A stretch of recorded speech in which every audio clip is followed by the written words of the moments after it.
Bonjour et bienvenue dans l'entretien de l'intelligence économique, l'émission consacrée aux coulisses de la mondialisation. On pensait la Commission européenne plus prudente envers les traités de libre-échange. Eh bien, on avait tort. Bruxelles tient à son accord avec le Mercosur, qui regroupe l'Argentine, le Brésil, le Paraguay et l'Uruguay. Après 20 ans de négociations, la ratification pointe son nez. Ce qui ne plaît pas du tout à certaines ONG et entreprises en France. Pour en parler, je reçois Mathilde Dupré, co-directrice de l'Institut Veblen, un laboratoire d'idées franchement opposé à ce traité de libre-échange. Bonjour Mathilde Dupré. Bonjour. Donc c'est vrai, on pensait que la Commission avait été un peu refroidie par les traités de libre-échange, donc on avait tort.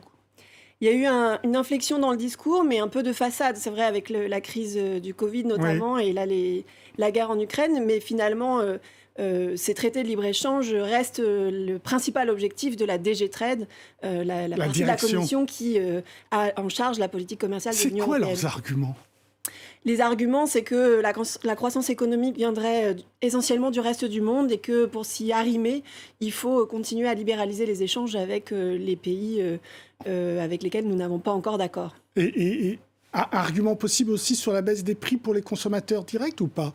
Tout à fait. L'idée, c'est de faire des économies d'échelle pour les entreprises et donc d'offrir aux consommateurs européens des prix les plus abordables possibles grâce à ces échanges. C'est parce que le président Lula est de nouveau aux affaires que s'est relancé cette vieille négociation ? Alors l'accord UE-Mercosur, les négociations ont commencé dans les années 90, c'est vraiment très ancien. Elles ont été conclues sous Bolsonaro, donc à l'époque ça semblait ne poser de problème à personne que de conclure un accord avec lui. Puis finalement il y avait une levée de bouclier juste après la conclusion des négociations, avec beaucoup de préoccupations environnementales qui avaient été soulevées. Et il était un peu devenu difficile de ratifier un accord avec Bolsonaro, étant donné sa politique de pyromane sur l'Amazonie.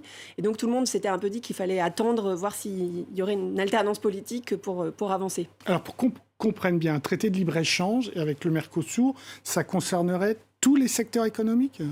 Alors c'est un accord d'association, donc il y a un volet commercial et un volet politique. Et dans le volet commercial, c'est effectivement un accord très très large, mais on le résume parfois comme un accord viande contre voiture, c'est-à-dire qu'il s'agit beaucoup pour les pays du Mercosur d'avoir un accès facilité pour leurs premiers biens d'exportation qui sont les biens agro-industriels, et pour l'Union européenne de vendre ce qu'elle vend déjà au Mercosur, mais encore plus, des machines, des produits chimiques, des voitures notamment.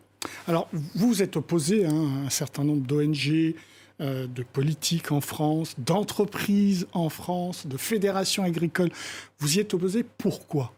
Mais c'est vraiment un accord du siècle passé, c'est-à-dire qu'il s'agit d'augmenter les échanges, quels que soient les impacts sur l'environnement, sur les droits humains. Pour les pays du Mercosur, c'est les cantonner dans un rôle d'agro-exportateurs qui ne leur permet pas vraiment de développer une économie équilibrée. Et pour l'Union européenne, on a vraiment mis l'agriculture comme une monnaie d'échange et on va laisser rentrer des produits dans l'Union européenne qui sont fabriqués selon des normes et des standards sanitaires et environnementaux qui sont très en deçà de ce qu'on exige aujourd'hui des agriculteurs européens. Donc ça pose des problèmes très, très concrets. Ce serait contre l'accord de Paris, cet accord, vous estimez ou pas ? Écoutez, il y a une commission d'experts qui a été mandatée par le Premier ministre il y a quelques années, qui a analysé, notre Premier ministre en France, qui a analysé l'accord et qui disait que sur le climat, il n'y avait aucune disposition contraignante qui pourrait permettre de faire en sorte que cet accord respecte l'accord de Paris. Donc, échanger plus de viande et plus de voitures et sans mettre aucun critère environnemental sur la façon dont cette viande est produite ou sur les performances environnementales de ces voitures, effectivement, ça n'est plus compatible avec l'accord de Paris aujourd'hui. La menace, c'est la déforestation ? Et il y a une grosse menace sur la déforestation. Cette commission d'experts mandatée par le gouvernement français avait dit qu'on pourrait avoir une accélération de la déforestation entre 5 et 25% par an pour les 6 premières années de mise en œuvre de l'accord, rien que pour la production de viande.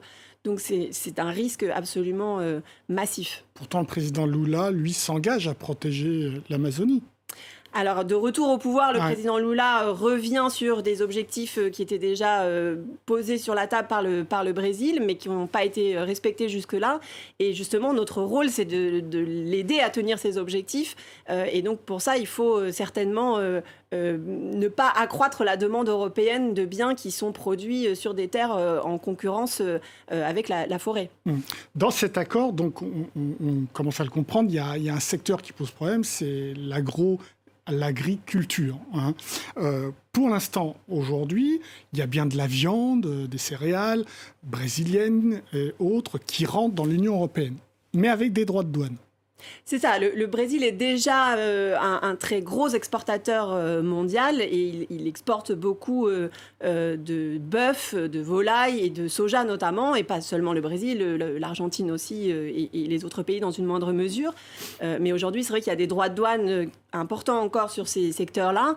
Et là, l'accord vise à aplanir ces droits de douane, à les diminuer drastiquement, sans pour autant mettre d'exigences sur la façon dont sont produits ces denrées. Et donc, ça pose un vrai problème de concurrence loyale, si je puis dire, avec les producteurs européens. Est-ce que nous, Européens, on a besoin de cette viande ou est-ce qu'on a assez de viande? Est-ce qu'on produit assez de viande ou pas? Est-ce qu'il y a besoin de la viande du Brésil ou de l'Argentine? À l'heure actuelle, on en importe, donc on pourrait juger qu'on en a besoin. Après, on a quand même des objectifs de réduction de nos émissions qui passent certainement par une transformation de nos régimes alimentaires. Donc il faudrait moins de viande, mais mieux de viande. Donc certainement pas de la viande telle qu'elle est produite dans des conditions aujourd'hui avec des feedlots, des énormes exploitations industrielles qui utilisent en plus des antibiotiques comme activateurs de croissance et qui nourrissent toute cette viande qui ne sont pas autorisés dans l'UE, ces antibiotiques. Et c'est un des exemples de divergence de normes. Il y a 30% des substances chimiques utilisées, notamment au Brésil, qui sont interdites dans l'UE. Ça, c'est pour les pesticides. Il y a effectivement 30% des pesticides qui sont interdits dans l'UE parce qu'ils sont trop dangereux et qui sont utilisés au Brésil encore aujourd'hui. Et sur l'élevage, aujourd'hui, les vaches qui sont élevées en Amérique latine reçoivent des traitements antibiotiques pour doper leur croissance, ce qui est strictement interdit dans l'Union européenne. Et donc, on risque de faire rentrer dans l'Union européenne des... On les fait déjà rentrer, mais là, on en fera rentrer dans des conditions encore plus... dans des quantités encore plus grande. Et justement, puisqu'on donne un accès préférentiel à notre marché, on aurait pu en contrepartie leur demander et rehausser un peu les standards de production. Mathilde Dupré, on en est où exactement sur les négociations? Ça va être ratifié là ou pas? Alors, il y a un vrai coup d'accélérateur. On voit des décideurs européens qui défilent à Brasilia. Il y a une vraie volonté de la présidence suédoise actuellement et de la présidence espagnole qui va suivre au niveau de l'Union européenne de ratifier cet accord.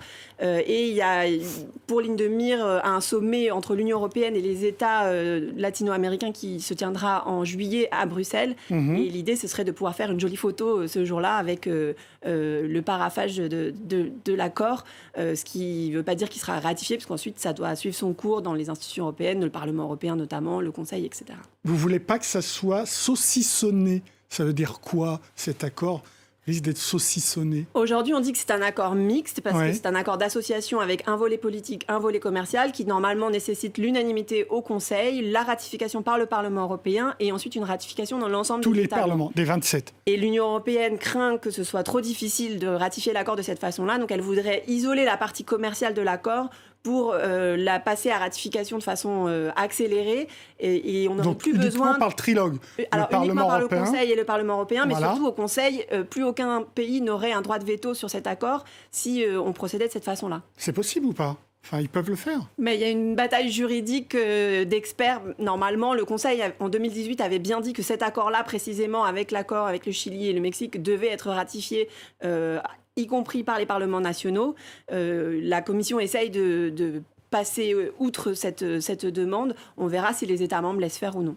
Alors récemment, il y a eu un accord, un texte partisan, entre tous les partis en France, sauf le RN, on est d'accord, qui demande au gouvernement français d'être très très très prudent sur la procédure dont vous avez parlé.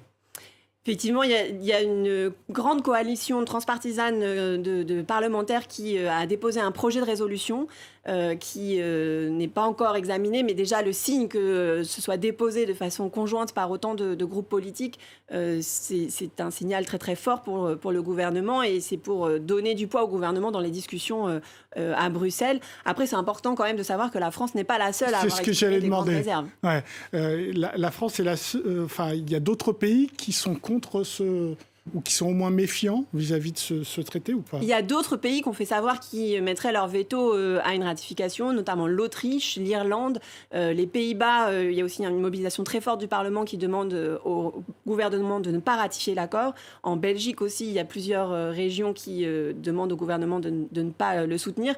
Donc pour l'instant, il n'y a pas du tout d'unanimité au Conseil. Mais s'il fallait une majorité qualifiée pour passer l'accord, ça pourrait marcher selon les desiderata de la Commission. Dernière question, qu'on comprenne bien. Si jamais il y a toutes les précautions prises sur le climat, l'agriculture, etc., est-ce que vous cesserez cette opposition à cet accord ? Tout dépend de la façon dont les précautions sont prises. La France a tracé 3 lignes rouges très claires sur le climat, la déforestation et les normes sanitaires et environnementales. Aujourd'hui, pour que des précautions soient prises, il faudrait réouvrir les discussions et mettre des conditions précises à l'ouverture des marchés. Et ce n'est pas du tout ce qui est en train d'être envisagé. Pour l'instant, l'Union européenne veut seulement faire un texte d'interprétation pour redire les engagements climatiques, environnementaux, etc. des États parties, ce qui n'aurait aucun impact sur les dangers actuels de l'accord. Donc il faut vraiment se réasseoir autour de la table et réouvrir le texte pour mettre tous les garde-fous possibles. Mais ce n'est pas la volonté de Bruxelles. Ce n'est pas la volonté de Bruxelles et ce n'est pas du tout ce qui a été fait jusqu'à présent. Merci beaucoup Mathilde Dupré pour vos réponses. L'entretien de l'intelligence économique est évidemment terminé, mais vous pouvez retrouver cette émission sur france24.com, sur nos réseaux sociaux et sur nos podcasts. Au revoir.